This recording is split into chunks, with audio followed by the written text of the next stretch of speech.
Merci beaucoup, Madame la Présidente. Ce règlement et plus généralement le préavis présentent une importance essentielle pour la ville de Lausanne et plus généralement pour les thématiques de protection des données. Il aurait été difficile de passer à côté ces dernières années tant la protection des données est arrivée dans l'actualité. RGPD, LPD, on m'entend pas? On m'entend? Parfait, alors je continue. Droit cantonal, tout a trait à la protection des données. Pourquoi? Car les scandales en matière de protection des données sont eux également légion. Ce n'est pas un effet de mode, c'est une réalité. Que ce soit les aspirateurs robots espions, que ce soit les caméras privées parlantes qui sont hackées, ou que ce soit aujourd'hui encore dans les médias, vous avez sûrement vu les applications de rencontres qui transfèrent des données sensibles à peu près à tout le monde, la protection des données se trouve tout le temps, toujours, chaque jour dans l'actualité. Pourquoi? Car il y a aujourd'hui de plus en plus de données récoltées, de plus en plus de traitements de ces données et de plus en plus de manières de voler et d'abuser de ces données. Et ces points sont centraux en matière de planification de vidéosurveillance, car alors que la vidéosurveillance répond à des buts évidents de sécurité et de prévention, il présente également des risques très importants de vol des images, de hack et d'abus par, alors bien évidemment l'État, mais surtout par des personnes privées qui obtiendraient accès à ces différentes données. Un exemple récent a trait à la Belgique, qui a adopté une législation très importante sur la protection des données appliquée à la vidéosurveillance, qui permet à l'État d'avoir accès à toutes les images, y compris privées, et qui s'est fait hacker il y a une année, où des privés ont eux-mêmes réussi à avoir accès à ces images. Maintenant, la situation à Lausanne. Sur l'angle de l'état des lieux, on peut se réjouir des soins qui ont été apportés par la ville à restreindre le cadre et l'étendue de la vidéosurveillance. La vidéosurveillance, c'est tout cas dans lequel on surveille ou observe des biens ou des personnes au moyen de caméras. Il y a plusieurs catégories qui sont distinguées dans le rapport, notamment entre observation, dissuasion et invasion, donc la vidéosurveillance invasive. Dans le cas du rapport, lui ne concerne que la vidéosurveillance dissuasive, c'est-à-dire celle qui vise à éviter que les infractions ne soient commises. Pour le cadre légal, il est lui aussi extrêmement détaillé. Pourquoi? Car les risques eux-mêmes sont extrêmement détaillés aussi. La vidéosurveillance répond à des règles en matière de police administrative et de protection des données. La protection des données n'est là qu'une de ces règles. Quelques réflexions sur cet état des lieux. D'abord, attention, et ça c'est une erreur qu'il y a dans le rapport, ce qu'on avait déjà relevé lors de la commission. Il est indiqué que la vidéosurveillance d'observation liée au véhicule n'est pas soumise aux règles en matière de protection des données. C'est faux. Il y a des images, c'est soumis à la législation en matière de protection des données, car cela implique un traitement de données. C'est quelque chose qui est important. Ce n'est pas soumis à autorisation. Par contre, c'est soumis aux autres principes de protection des données, notamment proportionnalité et base légale. Ensuite, on peut prendre très positivement le nombre raisonnablement limité de systèmes de vidéosurveillance, 38 lieux, on apprend. Toutefois, 2 nouveaux lieux par année, c'est un point à tout de même prendre en compte, car il ne faut pas partir dans une société où on serait complètement vidéosurveillé.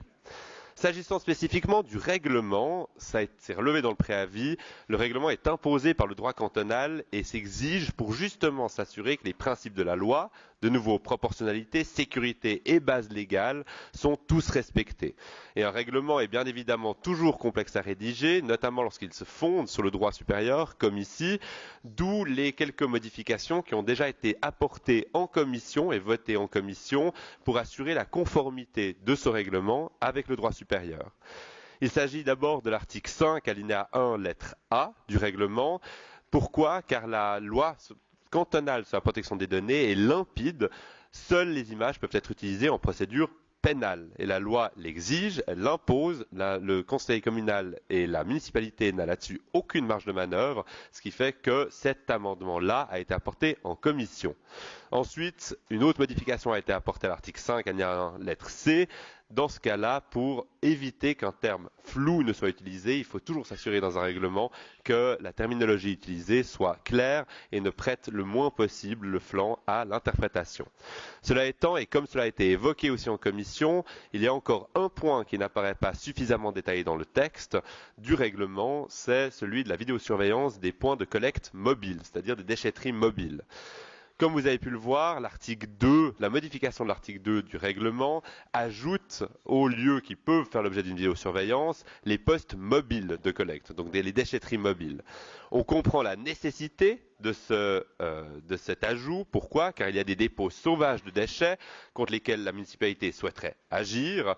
Maintenant, le problème, c'est qu'il ne faut pas oublier dans ce cadre qu'une spécificité de la déchetterie mobile, c'est justement son caractère mobile, sa mobilité. Et c'est là la différence avec les autres lieux, c'est-à-dire si on met sous surveillance, vidéosurveillance, tous les lieux pouvant accueillir une déchetterie mobile, on met quasiment l'entier de la ville de Lausanne en vidéosurveillance, ce qui n'est pas la volonté de la municipalité, on le comprend clairement, mais ce qui, à teneur du texte légal, et il faut toujours faire attention au texte légal, est une possibilité. C'est donc un risque que présente ce texte en ne limitant pas les possibilités, les modalités de vidéosurveillance dans les lieux visés par les déchetteries mobiles.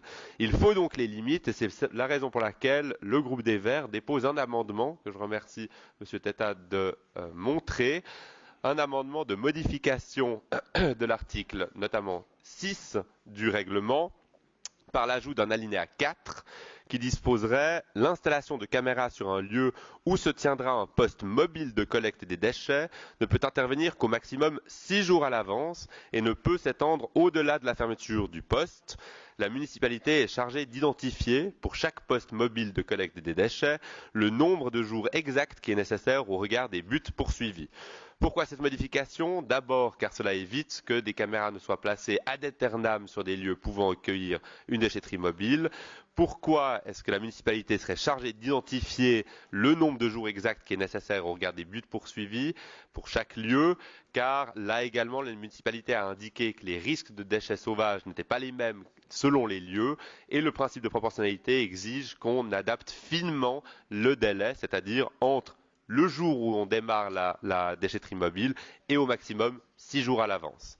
L'article 8, la modification, elle, est simplement cosmétique. Elle vise à rappeler que les horaires d'enregistrement sont définis conformément au principe de la proportionnalité, mais que la vidéosurveillance n'est possible, donc les caméras ne sont allumées que durant le fonctionnement, notamment des postes mobiles de collecte des déchets. A priori, la mention des postes mobiles de collecte des déchets était inclue dans les déchetteries. Maintenant, là aussi, si vous lisez le règlement, malheureusement, c'est deux termes différents qui sont utilisés dans le règlement, déchetterie et postes mobiles de collecte des déchets. Il faut donc le préciser. Merci beaucoup.